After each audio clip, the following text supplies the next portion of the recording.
So here we go then. Welcome back to another edition of the Kings of Anglia Fan Social, the show where the KOA Army share their all thoughts on all things town.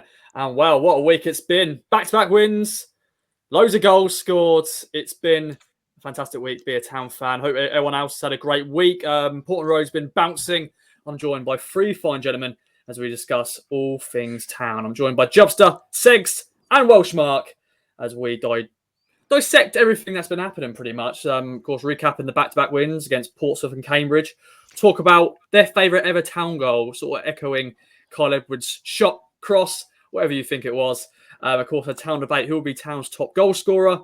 Of course, the ultimate free beer, spirit taps at Portland Road. What would theirs be? And of course, Morecambe this weekend. And of course, the strike. And that's the most important part of Fan Social. Who's going to be crowned the strike king this week? Enough of me. Let's get right into the men that are joining me. Jubbster, first up. Always a pleasure. It's been a while. But how are you, my friend? I'm good. Thanks for having me on again, Ross. Evening, Mark. Evening, Segs. Yeah. Where do we start? It's been a great 48 hours since we've come back from Portman Road. Yeah, still buzzing. I just want to say, doesn't it feel like the feel-good factor's back? You know, we're looking forward to our matches at the weekend, and you know, Morecambe can't come soon enough. Indeed, long trip, but it's gonna be one of those where you know when we go to that long trips that something is brewing, something special is happening. And Segs, I know you're making that long trip, but before all that, you're on the Fan Social. How are you? It's good to have you back, my friend. Take it away. I'm all good. You yourself? Yeah. Thank you, Segs. I don't get it often. People are just like, yeah, I'm good. Yeah, move on. But I'm very well. Thank you, Segs. Thank you very much. Don't worry, Jubbster. I know you thought that as well, but it's fine. But Segs, it's great to have you back on. How are you feeling about the current feeling of the club at the moment? Just excited, happy, just looking forward to the weekend. Like Mark said, just look forward to every game. It hasn't happened for a while. I did enjoy last season. I mean, I know it was a bit up and down, but for, you know, especially after COVID, it was good going back to games and stuff. So, but this season is something else. We haven't had a season like this in ages, I think, and long may it continue. Indeed, and I've just realised all of you got headsets. You got with a little mic coming out of your thing. I'm just all alone here with headphones. I've got a mic right here, but I should have got the memo. I didn't get the memo, guys. If you're watching on video, everyone's got a headset, which is pretty cool. I like it. And the final man that is joining us is good old Welsh Mark. We've got two Marks, but this man is in Wales, and it's always a pleasure, my friend. How are you? I'm very well. Nice to be here. Nice to see you again, Ross. I hope you're well. And I've got over the crushing disappointment of your driving test. It'll come back and you'll be fine next time. Don't worry. Yeah, no, we're all good. The weather in Wales is crappy. It's gone a bit cold. It's gone a bit dark, but you know we're all right. And very happy that Ipswich are in fine form. It's a delight. My son Joseph, who's just turned 11 now, and it's the first time in his life that he's had a consistent run of Ipswich Town victories to cheer on. He's delighted. He's, from the age of 6 onwards, he's been, suffering years of dirge and misery. But these are the golden ages now. So, yeah, I'm enjoying it. It's good. Looking hopeful. Yeah, man. Yeah, I'm sure there's so many, young town fans. Even me and Segs are our age. We haven't seen much success. We had that brief period on the Mick, and we had the 2004-05 and 304 on the Joe Raw. But since then, it's been... Yeah, we've been in League One football for 4 years, so I'm sure there's a lot of young town fans who have had nothing. They've had relegation and rubbish League One football. But thankfully, everything is on the up. As I said, back-to-back wins, boys. Okay. Sorry, just following on from that, I just noticed the number of shirts in town last Sunday after we beat Portsmouth. I mean, it's something else. It's so good to see now. I mean, we haven't had that for ages, to be honest. Yeah. But yeah, I mean, noticed it in the summer as well. There's a number of shirts that are out and about, but then it's brilliant. And Joey's turning up for football training now with the other boys, and he's really proud. He's got his Ipswich Town training top on, and he is well happy with that Ipswich Town top. And we won again on the weekend. Yeah, we're top of the league. We're second in the league. It's brilliant. I was 8 when we won the FA Cup. 7. Yeah, I was 7 when we won the FA Cup, and that was great. So hopefully Joe will be able to experience a little bit of glory. Yes. Yeah, and of course the kit does look nice. That's what makes it even more people the reason why people want it. But you're just proud to wear it because we've got a good team again, and we've got our football club back. The cliche, but it's definitely been a great week. Back-to-back wins, Jubbster. The standard one-word review. What is the word on the Portsmouth win, the Cambridge win? Loads of goals, 55,000 fans at Portman Road the last 2 games. It's just crazy to think that in League One football. But when, Ipswich Town fans get told, pack out that Portman Road, we deliver, don't we? But what's your one word to recap the 2 results? Wow. The first word that that enters in, and you don't even have to talk about the two back-to-back wins. We can talk about how the season's going, and my word's momentum. We are building up a nice head of steam at the moment. I drove back from Plymouth. Yeah, we'd lost, but I was proud. I was pretty proud about how the team had played, and we were unlucky. But football, you build your own luck. You win some, you lose some. We've been in this game long enough to know that. But yeah, I said to my son, as I'm driving back, we should beat Portsmouth. We should be able to beat Cambridge, and we'll then forget about the result at Plymouth. And yeah, sure enough, called it 6 points out of a possible 6 on offer.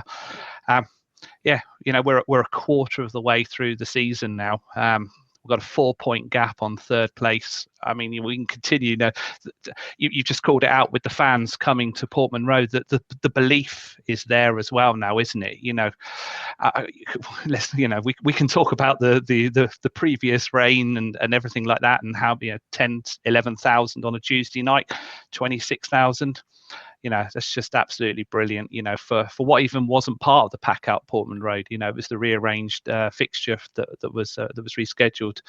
So, I mean, I'm also saying, do we fear anybody at this level? And, I'm going into each game thinking, we're going to win this. I really don't fear any team in the league. We'll go toe to toe. Absolutely, as we did against Barnsley, as we did against Sheffield Wednesday. But yeah, the momentum is with us, and we can let's bask in it, let's enjoy it, and look forward to each game as it comes along. Good word to start off then. Jubb, start over to you then. Segs, what's your word, and expands as you will. Dominant. Ooh. And I know we let in 2 against Portsmouth, but let's be honest, there were penalties. If we didn't concede 2 penalties, I don't think they'd have scored on Saturday. And the same with Cambridge. All we needed to do was break down Cambridge on Tuesday, and we did in the end. Last season, we as we did do, we'd have lost that, I think, or gone away with a point. But like the way that this team is at the moment, we always knew we were going to break down. It was just we just have to be patient, and eventually we'll get there, and we did. It took a deflection, but goal's a goal. It doesn't matter, does it? And then as soon as that happened, they crumbled, and then Edwards with his cross shot, whatever you want to call it, was a. And then after that was just that game 1. But in terms of both games, possession-wise, I think we dominated both sides. I think it was 71% at half-time on Tuesday, and again on Saturday as well. It was over 60% in the end. At the moment we just look dominant. And Mark mentioned it as well. Coming home from Plymouth, it was just one of those things. And same with Sheffield Wednesday, to be fair, just one of those things. It didn't matter at the end of the day because you could have took a point or 2 coming out of those 2 games away from home. It's at home where we've got to really pick up and sort of make Portman Road a fortress. And these past 2 games we have, and we've really dominated the games. And Mark was saying again just now, do we fear anyone? Not really, not now. Who have we got in the next 2 or 3 months that we should fear? No one. I can't see us picking up a point or 2, but I can't see us losing anywhere now until Pompey away, to be honest, and that's after Christmas. Touch wood. Yeah, you can quote me on it. When we lose, I don't mind, but at the moment, I'm happily saying I can't see where we lose until after Christmas. At the moment, our team is just that good. Yeah, that was a question I got asked on the mailbag: is when will we lose again? Because you look at the fixtures, it is pretty much Pompey away. There is Peterborough. We've got to get revenge on them. When they were back at Portman Road, we lost 4-1 or 4-0, whatever it was. It wasn't a good night a few years back. But you look at our team now compared to that team, and it's so much, so different, but so much better and so much promise compared to what it was back then. I can't. I'm not scared of Peterborough at all. To be honest, maybe Clark Harris, but he can score. Get a goal, but we'll outscore them. We've done it. We did it Saturday. We should have done it against Barnsley. The ref wasn't playing ball, but we've dropped a couple of points when that's down to the officiating. Really, the only one this season so far where you can kind of say fair enough is Plymouth, in my opinion. Definitely. I think they were just a better team on the day, but hopefully we'll get revenge on Plymouth when we play them again. Well, Welsh Mark, we've had some great words so far. Over to you. Can you top dominant? Can you top momentum? What are you going for? Well, they're nice. They're nice words, aren't they? I'm happy with those. Well, I was going to go for professional, but I'm not going to do professional. I'm going to go for durable, which is able to withstand pressure, tough, resistant. And I've picked durable because, when we go back last season, the season before, I think after the Plymouth defeat, I would have feared that we might well have crumbled against Portsmouth, particularly with the 2 penalties. And I might even have been, nervous when we played Cambridge and they parked the bus, which effectively they did park the bus. I think I would have been, quite agitated in the second half. But I've got to be brutally honest, at no point during that game did I ever feel anything but relaxed and we are going to break them down and score a goal. And when we score a goal, we're going to score a hatful. And I haven't felt like that for a long time. I just get the impression with this team and this manager that we are able to withstand pressure, that we keep chalking off these things, like beating promotion sides, beating top 6 sides, winning difficult games away. And I feel that we've got the personnel that we can adapt and change, and we've got a plan, a different formation, different setup, a different approach for different games. I kind of feel that we can withstand pressure. We can take whatever is thrown at us. And I think that we're going to come out and, and prove our worth and win games. I agree about Plymouth. I watched that game and they are the best side, in my opinion, in the league this year. And they're certainly the best side that we've played. And I think the result was reasonable. Okay. I don't think we did enough to win in the second half. But Plymouth aside, and I think we'll beat them at Portman Road. I agree with Jubb. There's not an awful lot to fear in this league. I really am not hugely concerned, but I think that we are durable, we're tough, we're resistant, we've got plenty of options, and having the quality of the substitutes that we've got that we can bring on for the last 20 minutes is a real weapon in our armory that not many clubs have. So yeah, I'm going to go for durable. I think we're tough, we're resistant, and we're able to take a bit of pressure and overcome it, and we've got options to win games. Which is why I'm quietly confident that we're going to go up in the top 2. Oh, I like it. I've said it as well. I've said top 2. I'm sorry. Let's just do it, boys. It's got to be the year, innit? It's got to be the year. I've said it all along. I'd love to take Joe to Wembley for a big Wembley day, but I'd be a hell of a lot happier if we went up as champions and took that momentum up into the Championship, because I think that this side is capable of doing that. And I don't want to finish 6th and go up in the playoffs. It'd be an amazing day. The playoff final in 2000 was one of the greatest days of my life. Never tell the wife that, but it probably was.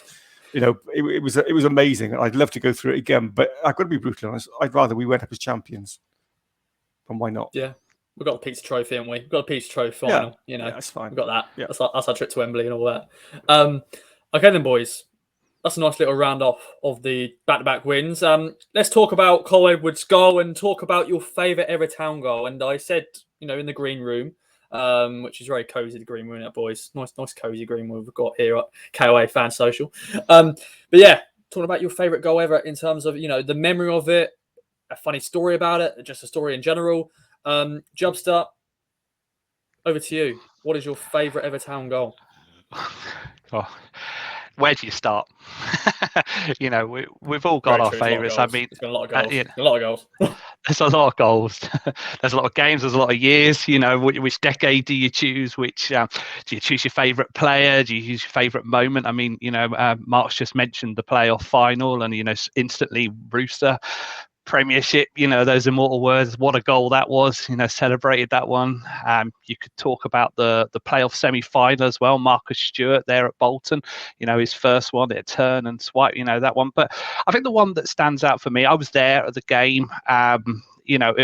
I was behind in the north stand, behind the goal when it rattled in, and it was one of those that as soon as you knew it left the player's boot, that was going to be hitting the back of the net. And that I went with Aaron Cresswell, his thunder strike, shall we say, watching my language there, against Crystal Palace. I mean, that was a really good night under the lights, and as soon as that left, and you just saw the way that it sailed through the air and just hit the back of the net, keeper no chance whatsoever. I wanted to pick a goal for a game that I was at, and that one still to this day sort of sticks out in my mind as one of my favourite goals that I've seen Ipswich score over the years. Yeah, that was a hell of a goal. Of course, Frank Newball decided to become, I don't know, prime trying to think of a player, but he scored 2 goals that night, didn't he? And he was just unbelievable. And then didn't do anything else since. But that was an absolute belter, Farron Cress. So he scored a few decent goals, didn't he? A lot of people are comparing him to Leif Davis at the moment. And of course, I think he will get to that extent in terms of being, as good as Cresswell was for us. And of course, Cresswell still playing Premier League football, West Ham. We still got robbed by West Ham, by the way, with a fee, $3+ million or something for it. And he's gone on to win Cats for England and played 300 times in the Premier League. Just ridiculous. But yeah, good goal, Jobster. Segs, over to you, my friends. I've got a feeling I know which goal it could be from you, but I won't say it yet. I want you to say it. Yeah, there's a few, to be fair. I mean, there's Selena last year against Crewe. Selena against Wickham as well last year. That 4-1 drubbing at their place. There's always one I always remember. I can never remember who it's against, but it's when Davis had a goal kick and he kind of scuffed it and it goes right through and hit Cucci and he puts it in the back of the net. I can't remember who it was against. It always bugs me. But, that's one that lives in my mind. But yeah, it's Noel Hunt at Cheltenham for me. Yeah. It's just awesome day. I wasn't even going to go until a night or two before that. So that was my favourite goal so far. It's always the limbs at the moment. And gutted I missed out on Chaplows really later on in the season at Watford, to be fair, because that was also just as good. But Noel Hunt's just because I was there. And it was a good goal as well. It wasn't like a scrappy late winner, was it? It was. And he doesn't even have a number on his shirt. Yeah, leading wordy. Yeah. So it's just an awesome moment. That's one I'll always remember. Probably get replaced at some point, possibly this season, especially if we score at Wembley, maybe in the playoff final. But yeah. Westmart doesn't want that. But yeah, I'm sure this season we're going to get just like the Edwards goals on Tuesday. I'm sure there's going to be more memorable moments, memorable goals. Yeah, we had a few already. Jackson at Sheffield Wednesday. Sorry. Yeah. Turrister and Jules at Shrewsbury. Had a few at home as well. So they're all. We've had a few good goals this season so far. Long may they continue. Yes, my friend.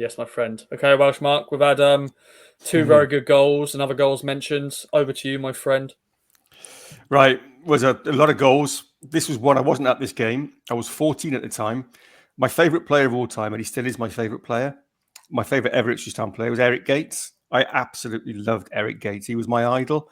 I loved his scruffiness, the fact he wear his socks down around his ankles. And I used to emulate that when I played football. I always wanted to be Eric Gates, sticking his arse into people being a pain in the backside. But he had a thunder of a right foot. When I was 14, I supported Ipswich Town because my father did, and never any doubts. But all of my friends supported Liverpool because everybody supported Liverpool in the 80s. So in 1984, if I got this right, Eric Gates scored an absolute blinder at Anfield in a 2-2 draw. Paul Mariner, I think he flicked the ball with the outside of his right foot. Mitch DeVray, just outside the 18-yard box, with his shoulder facing the goal. He volleyed the ball down. It bounced once. Eric Gates volley top corner. Absolute stunning goal. 2-2 draw. I think Bobby Ferguson was a manager then, 84. Joe Fagan was a Liverpool manager. My favourite goal of all time, because I just went into school the next day and told all my Liverpool fans, friends, did you see that goal? Did you see that goal? Bruce Grobbelaar and goal. Eric Gates, come on, Eric. Anyway, he was my favourite player. I've met Eric Gates twice, and I met him with my mum, believe it or not, the day when I used to go and watch Ipswich Town with my dad. The morning after the games, he always used to take me to the training ground to get all the players' autographs for the programme. And it was the day after Alan Brazil scored 5 against Southampton and Kevin Keegan scored a couple for the Saints. We went to that game and I met Eric Gates the next day, and my mum got into a long conversation with him for about 20 minutes, and he insisted on telling my mum how he set up every one of Alan Brazil's bleeding goals. Okay, and if it wasn't for him, Alan Brazil would have scored nothing. All in good humour. It was great, but I just thought, what a lovely, lovely bloke to spend 20 minutes talking to a strange small lady from Wales. And I'm pretty sure I met him again on the day of the Wembley playoff final in 2000. I have a vague recollection of him being in a pub in Wembley and popping in and having a chat with him on that day, but I'm not sure whether that was the beer or not. I don't know, but I'm pretty sure I bumped into Eric Gates again there. But he always has been. He still is my favourite Ipswich Town player of all time, and that was one of many great goals he scored. So yeah, it's Eric Gates, 1984. I like it. It doesn't get mentioned enough, really, Eric Gates. I know he is like a legend of that team, but he doesn't. There should be a very small statue of him somewhere. Yeah, he's only about that big anyway. Very small statue outside Portman Road. Very true, but I think it's because John Walks and the Kevin Beatties and the Paul Mariners, they're talked about more. But Eric Gates was definitely sort of maybe Played for England. Yeah, he did indeed. He scored a lot of goals, played a lot of games for the football club, but I like that. A nice mixture of goals from there, which is good to see. Okay then, boys. It's time for the strike. Very early in the fan social this week, but it's good. Sorry to say, Mark, I haven't got a Eric Gates question for you, so I can't test your knowledge on him. But we have 4 questions plus a tiebreaker if needed. So let's get right into it then, boys. Let me just get my options up. Just double check I haven't put the answers in the question because I have done that before. No, all good to go. Question 1, and I'm pretty proud of this question. Now, there's 2 points up for grabs for this one. You can get a point for each correct answer, basically. Now, which 2 current Town defenders share the same birthday this month? So there's 2 defenders, who have the same birthday. So if you say one of them, you get a point. If you say the other one, you get 2 points. If you say none of them, you get no points. Or if you get the second one wrong, then you just get the point from the first one. So, of course, this also links. There's also like fullback. I'm including fullbacks in this if you want, wing backs, whatever. But defenders, I'll let you all write it down. Okay, what's got Welsh Mark gone for? Davis, Wolfenden. Okay, Segs. Okay, Keogh and Edmondson. Jumped up. Some. I can't see. Sorry, mate. Yeah, Leif Davis and Wolfie, same as Welsh Mark. Oh. Correct answer is Cameron Burgess. So no one got him. And Luke Wolfenden. So there we go. So it's a point each for Welsh Mark and Jubster. But do not worry, Segs. Plenty more questions to come. And question 2 probably isn't great advantage for you, really, because it's a player from the 80s. So maybe Jubster and Welsh Mark to get another point. Mark Brennan, who was a midfielder in the 80s for Town. How many goals did he score in 213 games? He celebrates his birthday this month. He was a midfielder, to give you a little bit of a clue, Segs. Because, he was very much before both our times. How many goals do you reckon? 213 games. Welsh Mark is gone 37. Jubster, what do you reckon? 46. 46. I've just gone 14. 14. Let me just get the correct. So the correct answer is 25. So I think Segs has got the point because yes, by 1 point because Welsh Mark went closest. 37. You are the closest, Segs. There we go. We're in business. Take that all day long. Yeah. So it's any means possible. 1. If I remember rightly, he had a bit of a cracking left foot, Mark Brennan, didn't he? Yeah, a good left foot. Yeah. What I got told, what I've been told, he did. Yeah, he came through the youth system. Came through the youth system, Mark Brennan. Yeah. There we go. Okay, next question is on Neil Gregory. Once again, Segs, not great opportunity for you, but not for me either. But fun fact about him, he scored a first half hat-trick for Town in a league game in 1997, but who was it against? Got options. Was it Bradford City, Sheffield United, or Huddersfield Town? It was a 3-1 win at Portman Road. Neil Gregory. Of course, had a brother David who also played for Town. Very rare occasion when we had brothers playing at the same time. Welsh Mark's gone Sheffield United. Seg's gone Sheffield United. I've gone Huddersfield. Ooh. Correct answer is Sheffield United. I knew that. So it's 2-1. Remember that game? I remember that game. I don't remember that game, but I knew that. Yep. I think it's probably a stat, or I'm sure the clips of those goals have been out there at some point. But do not worry, was it away? No, Portman Road. Portman Road. Right. Okay. 3-1 win at Portman Road. Yep. So we were 3-0 up, and then he was playing goal, didn't he? At one point, he playing goal. At one he did. Yes, he did. Yes. Good. Yeah, he did. Yeah, indeed. Well, yeah. Of course, Matty Holland also did the in the sticks briefly, didn't he, for Richard Wright when he had to get stitches. But yeah, it's always fun when you see it. Do you know what? I remember that Neil Gregory hat-trick. I can remember one of the goals. I'm sure he ran almost from the halfway line and slotted the ball in with his left foot. He was a very good little finisher. He wasn't quick at all. And I'm not quite sure how he managed to get through the Sheffield United defence, but he was a good finisher. It was a lovely composed left foot finish. I remember that goal. Yeah.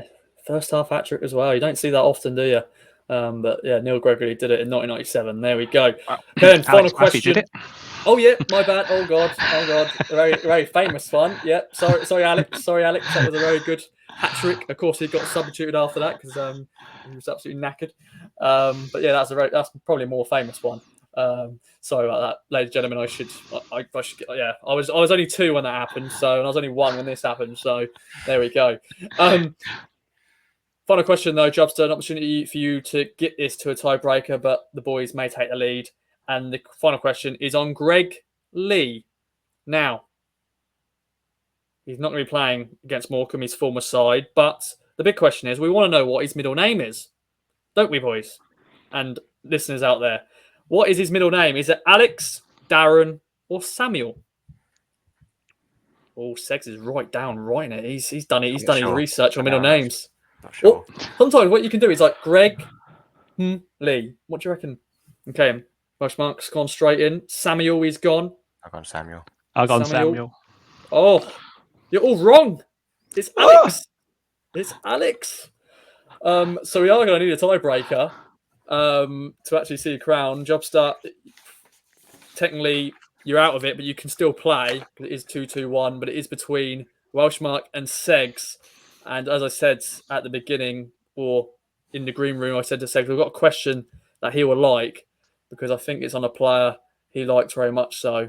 And it's on Luciano Chiavelli. How many games did he play for Town? You got to get it bang on. Mark, Jobster, you got to get it bang on to actually nick it. But then Segs and Mark, whoever's closest, takes it. So Welsh Mark, he's gone 13. Is that 13? Oh. Yep. 13. I've gone 12. 12. And I went 11. 13 is his number. Yes. The correct answer is... Let me just get it up quickly because it's down here. 17 games. 17 games. So Welsh Mark is the winner. By default. By default. But good effort, ladies and gentlemen. Good effort. Welsh Mark, as you're the winner, we need a speech from you, my friend. Take it away. I'd like to say thank you to my friends, my family, my agent, my wife, my dog, my 2 children, the man next door, Hay Valley Brewery, good people at Guinness, Penderyn. Yes, yeah, I think that's enough. Yeah. Thank you very much. I like it, my friend. I like it. Good effort, though, boys. Very enjoyable strike. My dad's going to be stick for that now. Yeah, it's a tricky one. I was trying to think of another creative question on Chiavelli, but there's not many. Maybe the team he played against, or I remember him coming over with a good reputation, didn't he? It was a left winger, effectively left-sided midfielder, left winger. Yeah. And he was supposed to have lots of potential, but it was a bad injury, wasn't it, that cut him short? A really bad injury. Was it a career ender? Did he go on and play anywhere else, or he still went and played? Yeah, I think he went back to Argentina or something. Yes, he did South America, right? He featured under Keane for a little while, didn't he? And Jill, but then injuries. Yeah, now he's a gardener, isn't he? Yeah, and I think also, he's his brother as well works. We won't get into it, but I know he's doing many different jobs. But he did a great. Andy Warren did a great feature with him for the Kings magazine. Who was the French winger that we signed? Ulrich Le Pen. Was he another one? Wasn't he? He came over and he got injured almost straight away. I'm not even sure he played 10 games, did he? If that, played 3, I think. Like 3 games or something like that. Something mental like that. Yep. But big fees, both of them. I think Chiavelli was about $1 million or something like that, and I think Le Pen was at least $1 million or something around that fee. But sadly, it does happen. Injuries just struck at the wrong time, and boom, basically. But yeah, there's a whole podcast of talking about former Town players who just got injured at the wrong time or blah blah blah. But yeah, always good to bring the strike when we bring out throwback players. Always good. Okay, then it's time for a Town debate. This time around, it's going to be about who will be Town's top goal scorer this year. Now, all the players at the moment are sharing the load of the goals. Marcus Harness, Connor Chaplin, Kyle Edwards now got his first 2 goals for the club. Will he expand on that? I'm sure he can. The Dapo, 4 goals for him. Of course, 2 in the Pizza Trophy, but 2 in the league. Wes Burns, 2. Sam Morsey's got 2. Lee Evans got 2. Torres John Jules. Kane Jackson's got 2. But at the end of the season, Jubster, who will be Town's top goal scorer? And if you want, put a number to it. It'd be nice to see what you guys are thinking. Take it away. Yeah, as long as you don't hold us to it, that'll be fine. But yeah, you're right. Our goals are coming from the midfield this season. We've been spoilt with strikers previously over the years. About right up until the last game of last season, Macaulay Bonne was leading the charts. But Wes obviously took that away from him right on the last game of the season. But then this year, as most Town fans like to debate on various platforms, about an out-and-out striker. I think we're seeing the best out of Freddie Ladapo, and by that I mean he doesn't just have to be able to put the ball in the back of the net. His hold-up play, linking in, bringing in Harness, bringing in Chaplin. We're seeing that, and of course that's reflective in the goals. As you said, Chaplin's got 6, Harness has got 6, albeit 2 of those in cup competitions. So who do you call as top scorer? I mean, Chaplin's my favourite player. He has been since he joined the club. I rib my son on most match days because his favourite players are Edwards. So you can imagine how happy he was on Tuesday night when Edwards, finally got on the scoring sheet, not once but twice. But no, I still think Chaplin will probably finish the season at the moment. He knows where the goal is. He's got an eye for goal. It's 6 at the moment, and like I said earlier, we're a quarter of the way through the season. What's that? 24 by the end of the season. I don't think it will probably be as many as 24, but high teens, 18, 19. I think it would be a very good haul for him, and the rest of the midfield chipping in. I think. One thing I would like to see, and we haven't seen it over the last couple of seasons, is it'd be nice to get the defenders starting to chip in as well. We don't have Wolfie, Edmondson, Donatian, Leaf. They haven't hit the back of the net yet so far this season. I know Burgess has. So yeah, it'd be nice to see if maybe a few of our defenders just chipping in, just releasing that sort of burden on the midfield. But we look like we're going to score when we go forward most times, and it's nice that the love is being spread around the team. But no, Chaplin for me will be finishing top scorer. I like to hear it. And Segs, pre-season, we all probably looked at our pre-season predictions and probably put Ladapo be top goal scorer because he's the striker. He scored in this division. He hasn't hit the heights just yet, but he's been doing really well the last few games. Who are you putting the mantle as top goal scorer this year? And I'm not going to hold this to you guys. It's just a nice little discussion and debate just at the moment. Chaplin. I'm going Chaplin. Yeah? Definitely, yeah. The positions he gets into, the crosses that Burns and Donatian puts into the box for him, and also on the other side, Leaf, Morsey. I think it'll be Chaplin. Ladapo does the necessary stuff to bring Chaplin and Harness forward. So yeah, for me, it'll be Chaplin. Ladapo will still get 10, I think, or more. But he does other stuff as well, which means that our central attacking midfielders, if you'd want to call them that, they're the ones who are going to get the most goals. I think from the way he plays and the way that we play. Harness should be top scorer at the moment. I know I mentioned it earlier, but he should have 7, shouldn't he? But yeah, I've been saying this all season as well. We kept saying we want Bonne. Should we bring Bonne back in that? But for me, even though he's only scored 2, I think Morsey will get the number of goals that Bonne got last year. I've been saying it all season. I still think he will. Which is 12, wasn't it? Was it 12? Yeah. I still think Morsey will get 10 to 12 this season. Nearly had one the other night again. So yeah, that's more my sort of prediction for the season in terms of goal scorers, how many more he'll get, and I'm still saying I reckon he'll get 10 to 12 this year.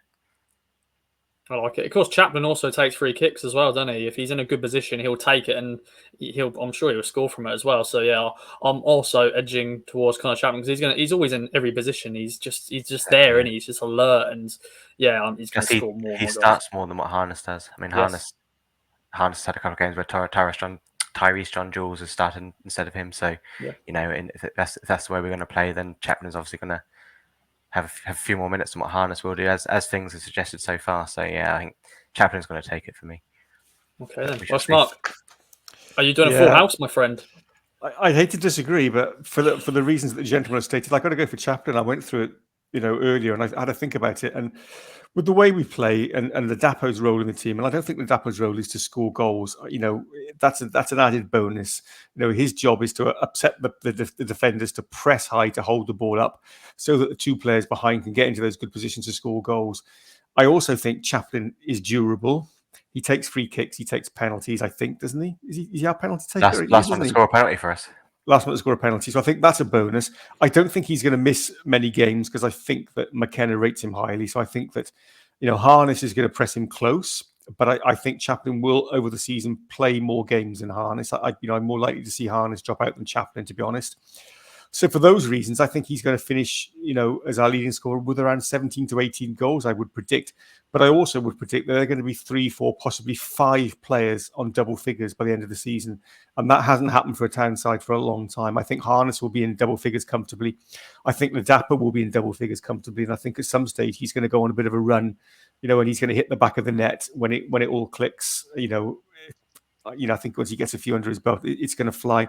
I think Burns isn't going to be a million miles away from double figures. I wouldn't be surprised. He seems to be coming back to his form of last season. He looks a bit sharper. I thought he was a bit leaden-footed in the first few games, if I'm brutally honest, but I thought he looked good the other night. Morsey, as Seg said, had a good chance the other night. He seems to be getting in those positions. I can see him scoring more goals and being double figures or close to double figures. So, but if it comes down to one name, it's got to be Chaplin. I think he is the best finisher at the club, if I'm honest, from what I've seen so far. He does seem to have a fairly clinical eye for goal. When you add on the free kicks, the penalties, and the fact I think he's going to play most of the games. And I also think he's a fairly tough little character. I think he can take a knock, and he doesn't like to miss a game because he took a knock. Was it Barnsley that he took a knock and we were worried about him, and there were talks about him going around on crutches, walking his dogs or something daft like that, and then up he rocked the next game as a flea. That was the EFL Cup, wasn't it? Yeah. He got injured before the game, and then we were worried about him for Accrington, and then he came on and scored 2. So yeah. He's so fine. I think he passed the fitness test for that one. Yeah. So I've got to say, I'd love to have a different opinion, but it's going to be Chaplin for me.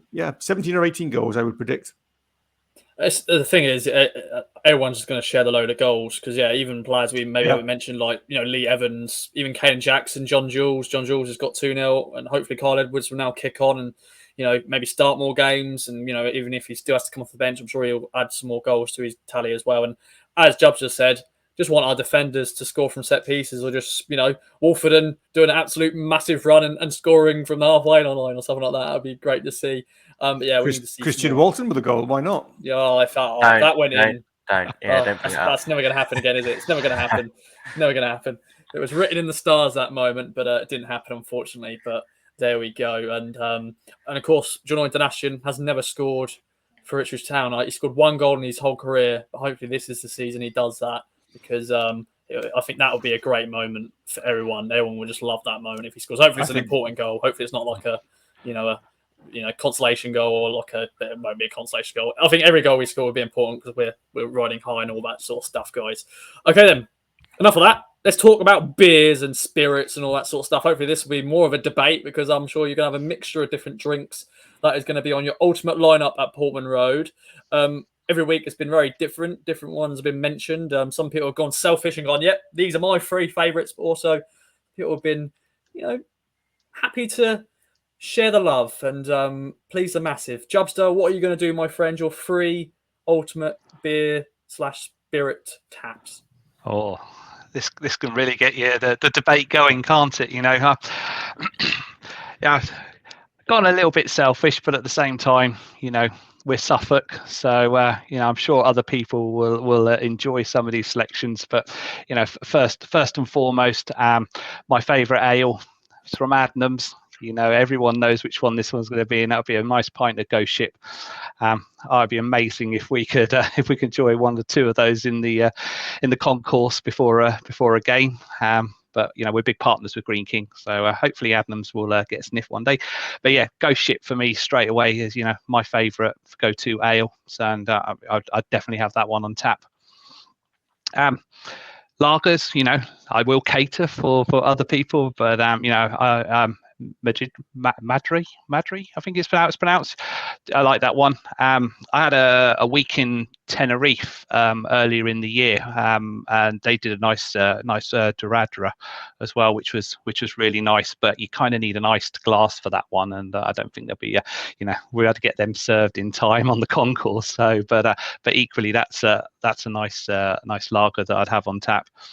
And then, like you say, we'll cater for the masses, and I'll include a spirit. Now, Liam from Crew will definitely like what I'm about to say. Obviously, I love my whiskey. Scotland's got a place in my heart. I try and go up there every year. I did the North Coast 500 last year. Recommend that to anybody that doesn't mind driving and going around. But yeah, single malts are my favourite go-to tipple. There's a little harbour town on the west coast called Oban. I've been to the distillery a couple of times, and Oban 14 is a really nice whiskey that I would recommend to anybody, to try out. And because I like it so much, I'd love to indulge it and share it with all my sort of fellow town fans as well. So a nice Oban 14 for everybody there. Very nice selection, my friend. Very nice indeed. A little bit of selfishness there, a little bit of pleasing the masses, and just something to keep you nice and warm in the winter. I like that. Segs, over to you there, my friend. 3 taps. What are yours going to be? I've gone selfish. I'm not ashamed to admit that. So firstly, dark rum, probably Kraken. I don't really know exactly which one I want, but I love a dark rum and Coke, or dark rum on its own. That'd be one of them. Second choice would be, there's a really nice Belgian beer in Tesco that they sell called Heavily. I love it. It's just so nice. It'd be better in Belgium, but it's really, really nice. And so obviously that's the second one I'd go for. And then the third one would be Adams Cobbold, keeping it Suffolk. Really like a glass of Adams Cobbold. It's a shame that Mr. Greyhound's taken it off the taps in the Greyhound. So if he's listening, bring it back into the Greyhound. It's a really good beer. Or if you had to go cider, I'd go Wild Wave. But those would be my 3 choices. Can't be an Adams drink anyway. You got to keep it Suffolk. Yes. Do you know what? I want to also add on to this question now. Like, which one are you drinking pre-match? Which one are you drinking at half time? Which one are you drinking at full time? Of course, if we've lost, you'll switch that up and at half time, whatever. So out of those 3 segs, what are you drinking pre-match, half time, full time? Or do you want to mix? I don't know. If Mr. Greyhound brings it back, it'd be Cobbold in the Greyhound, then Heavily in the during the match, and then rum afterwards. Nice. Job's over to you then. You're free. What are you doing? Very, very similar to Segs there. I'd join him in the Greyhound for a pint of Ghost Ship, definitely before the game. Have my Madri in the concourse at half time, and then many an evening I've come back and raced the single malt and went, cheers, thanks for that result today, lads, and drunk my whiskey. I like it. Talking of Madri, we went to the pub before Shrewsbury, for the Shrewsbury game, and they give you plastic Madri cups. I sort of sneak mine out, so I've got that just to remind me of that Shrewsbury game back in August. That fan zone, eh? That wasn't a fan zone. It was the pub. The pub where people parked. I think you parked there, didn't you, Ross? Or you were there anyway. Yeah. You mentioned Shrewsbury. I suddenly remember that fan zone and the Ibiza tunes that were going before the game. Am I a festival or am I a football match? That's just, There's some places we have to go into League One. It's just sometimes you turn up and go, this is just like I'm trying to. What's on offer at Morecambe? Do you remember Segs from last year? I know there is I think there is a designated away pub, but I don't know what the offering is actually on the ground. There's a Marston's pub, isn't it? Just as you go into the entrance of the. Yeah. I don't know if that's a home and away or just home. I'm not sure. I can't remember what they served in the ground. I know you have to order your drink through a little window, and then you can go out and it's basically like a zoo. You're not this cage or this fence, and then Morecambe fans walk around you, and you're just in this. Same with Plymouth last year, to be fair. And this year actually, you kind of go in, and then there's just like a fence around. It's just like Plymouth's not so bad because there's vans and huts there, but for Morecambe, especially what I remember last year, you go in, You can go out of the ground a little bit, but there's these fences, so you got the Morecambe fans walking past you, and you're just like you're caged up. Yeah. Or you were at Forest Green, weren't you? And Forest Green. Oh yeah, it's that queue as well. That was bad. Were you there, Jobster, as well? Yeah, I was Forest Green. Yeah, it's the oddest ground to arrive at. Following my sat nav coming off the M5. Yeah, you I was there just well? Yeah, bizarre. Just very I bizarre. was looking at my sat nav and I kept thinking there can't be football ground here. There can't be football ground. Oh, there it is. It's like, where are the floodlights? Where are the I can't see them, but it's saying football parking, in this field. It was a farmer's field. Yeah. That's it. Yeah, that's right. Yeah, and then you park in this field and go over the brow there. Oh, there it is. Of course, even last year, before we turned up this year, they didn't have that set up. They didn't even have, I think they had like maybe a little thing. But yeah, when you get over 1,000 fans, it's just, it's too much. It's too much. It's too they much. Can't cope. They can't cope. They want to move it, don't they? They say they want their solar panels and their their wind turbine ground somewhere. I don't know where they're moving to, but that's the plan, isn't it? Yeah. I'm sure. Yeah. You never know. We may not ever go there again, so we don't have to worry about that. But Welsh Mark, then, my friend, over to you. You've heard Segs, you heard Jubster's three choices. What? Right, I've gone personal choices, but I've linked my three choices to players. Okay, so I'm going to go pre-match. When I'm a bit thirsty, I'm going to go for my favourite beer, which is a beer called Betty Bach, which is Welsh for little friend, and it's made by a Wye Valley Brewery, which is just sort of the other side of Wales. It's Hereford. It's not far away, but it's got a Welsh name, Betty Bach. It's a lovely bitter. It's a little bit more than an IPA, but it's not as robust as a full bitter like Broadside, but it's a lovely drinkable, sort of medium range bitter. So Betty Bach, I kind of think I link that to Connor Chaplin, because I'm convinced that Connor Chaplin is Welsh, because he's built like a scrum half. So, I've adopted him anyway. So, as far as I'm concerned, he's Welsh and he's little. So Betty Bach, that would be my pre-match drink. Half time, it's got to be a Guinness tap, because I love Guinness. It's strong, it's dark, everybody loves it. A bit like Genoa Janassian. So, that's my Genoa Janassian link there for Guinness at half time. And Guinness is essentially it's food in a pint glass, isn't it? So miss out the pie of a Guinness at half time, which is lovely. And then after the game, and for those colder winter days because it does get blooming cold at Portman Road when the wind is blowing in the winter, I'd go for one of these. I'd have a Penderyn tap, for when it gets a bit chilly. And Penderyn, and I've got the Penderyn Gold there, which is the one made in Madeira casts, which I particularly like. It's kind of sort of smooth, sophisticated, silky. So it's a bit like Lee Evans, really, and it's Welsh. So those would be my three. I'd start off with a Betty Bach, I'd have a Guinness at half time, and I'd finish with a Penderyn on the way home. Everyone's a winner. That. Lovely jubbly. Yeah, creative with the players connected as well. I like that. Yeah. I like that. One day we'll have to do a full beer / spirit, and which player is what, and maybe even food as well. That's a whole different feature in the future, because I'm sure there's different foods and different combinations of what players what. But yeah, that is great to hear. Okay, then, boys. Sorry, Segs, I got to say, I got married in Bermuda, and Bermuda's got a very famous rum called Gosling's rum. If you've ever tried it. And I've got a bottle of Gosling's rum in the kitchen, which is 70% proof. It's a special edition. It's next time I see you, I'll bring you a tot down, because you only need a very small amount. It's lethal. I'll be trying it. I should bring it home though, because I'll probably be driving. But definitely, boys. Definitely, I like that. Okay then, Morecambe this weekend, bottom of the league. Morecambe. Town going up there to get revenge from last year. Of course, we weren't able to beat Morecambe last year. 2 draws, 1 at Portman Road, and of course 1 at Morecambe. Jobster, how you feeling prediction-wise as well? Well, we said it earlier in the pod, don't we? We don't fear anybody at the moment, and I think the other thing I called out on game day before now is we're bettering results against that we did last year. And so we drew 1-1 with Morecambe, didn't we? Earlier it was this year, but obviously last season. Having a quick look today, I don't think they've won yet at home. I think they've drawn 2, lost 3. Trying to think who they're against. They lost to MK Cambridge. I think they've just lost to Cambridge recently. So it's got Town win written all over it, hasn't it? At the moment, not even.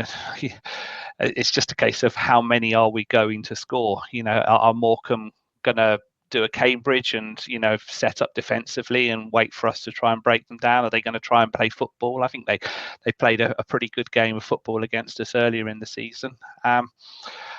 But it's like I say, it's going to be how many are Ipswich going to score. So I'm going to go. We've just had 2 games where we've scored 3, so it makes sense that we're 3. I think it'll be a professional job. I don't think we're going to go up there and score a hatful. I think Ipswich are being very professional with the way that they're playing at the moment as well. McKenna, as we called out earlier, has got the subs bench to turn to. He may have one eye on the Lincoln game at home the following week. I guess after Plymouth, this is one of the longest journeys that the Ipswich Town team have to make this season. So, we've got a couple of them out of the way in successive weeks as well. So there might be a thought on, we've played Saturday, we've played Tuesday, we're playing Saturday again. So we might have a few players swapped out. But now 3-0 for me. Chaplin, probably Burns, the Dapo. There you go. I'll even go with scorers as well. Oh. Yeah, that's what I'm going for. I like it. Segs, I'm sure you've seen the story. I think everyone else has seen the story. The Morecambe goalkeeper saying that Morecambe needs to be brutal, nasty and horrible against Town. I think we would probably expect that against when we play teams like Morecambe and stuff, because they are a physical side, a lot of hoofball football. When we played them, their goalie had I think it was Trevor Carson who was their goalie. They've got Connor Ripley in goal now, but Trevor Carson, he was in goal for them and had an absolute worldie, one of his best games ever when we played against them last season. But how are you feeling going into this one, Segs? It's going to be one of those days where it is going to be very physical, but I'm sure the team we've got, the players we've got, we're going to get the job done. Yeah. I'm not used to feeling this confident. I hate it because so many years in the past now I felt confident and we've kind of messed it up. But this year it feels different this year. This been saying all season, something just feels different. We're in a good place, got a good manager, got good backing. So yeah, for me, I can see us going up there and getting a really good result. I said 5-0 on the chat earlier. Whether it will happen or not, but I'll stick to that because we are going to batter someone at some point. And going up to Morecambe, if we score early, it could definitely be 3, 4, 5 goals. For us with the team that we've got and the way that we've been playing the past 2 games. So yeah, I hate feeling this confident. I hate saying it. I feel like I'm jinxing it by saying it because it's normally when you say something like that, Mark said earlier they haven't won at home. Well, typical Ipswich come along and they'll beat us probably because they haven't won at home. But like I say, it feels different this year, and just looking forward to it really. Whoever scores, it'll be Dapo will probably get one if he plays. Chaplin will get one. I'd like to see Harness get another. I'd like to see Leif Davis get 1 or 2 as well, actually. Yeah. I mean, he was close on Tuesday. It'd be nice for him to reap the rewards for the way he's been playing recently. He's been every game he's got looked better and better. So, but yeah, I can't say anything but a win, but fingers crossed. Indeed. And a fun fact about Leif Davis, he actually came through the Morecambe Academy before joining Leeds, and of course he's now our player. So a nice little fun fact there for you. And do you reckon we could see a first half hat trick maybe? Because we've mentioned that earlier in the pod. Can someone get a first half hat trick? But maybe not. But we shall see. Welsh Mark then, some great positive talk so far. I want to bring you, does Carl Edwards start? Playing, coming off the bench, the last 2 games, really done well. Is he starting for you, and your thoughts overall? No, I don't think he'll start against Morecambe. I read that article by the goalkeeper today, and I suspect that they're going to play a very physical game, and I think they're going to try and rough us up and be a bit anti-football and try and put us off our game. I suspect there'll be a lot of time wasting, a lot of hoofball, a lot of rolling around on the floor. I generally think that they're going to set up to disrupt us as best they can. For that reason, I don't think it's the game to start Kyle Edwards, because I suspect it's going to be a fairly tight pitch there. It's not going to be like Portman Road. I don't really think it's going to be the place for him. I could honestly, I was thinking about it earlier, I could see that there's a role for perhaps Don Ball to play some start or some of the game on Saturday. I could also see that there might be a role for Richard Keogh in this kind of game as well, in terms of bringing players, putting players on the bench and giving them a rest and bringing them in for this kind of game. I wouldn't be at all surprised to see something along those lines. I don't think it's the game for Edwards. I'd like to see him off the bench if needed, but I don't see him starting, to be honest. I think it's going to be a tough game. I think we're going to have to dig in. I think we're going to have to be tough. We're going to have to be physical. We're going to have a very strong spine. and we're going to have to be patient again. But I do see us getting through, and I think we're going to win 2-0. I wouldn't be surprised if it's a goal from a corner and a scrappy stub finish from the Dapo or something, but I don't care. As long as we win 2-0, I'll be more than happy with. I was looking at the form guide earlier, the EFL form guide over the last 6 games. I think Morecambe are 1 from bottom, only Bristol Rovers below, and we are currently 3rd from top, which I was surprised at. Plymouth and I think Barnsley are above us over the last 6 games. But Morecambe, their record is poor, over the season, particularly the last 6 games. And I read something today, they've got a few players who could well be missing for tomorrow as well. So add all that up, I don't think it's going to be a pleasant game, but I do see us running out winners because, as I said at the start, we're durable. Last season, the season before, I think we might have come unstuck at this kind of game, but I think we've got a plan B, we've got a plan C, we've got some big physical players who can stand up to this, and I think we've got enough experience now to grind this out. And I think it will be a case of grinding it out, but I think we will win. Yeah.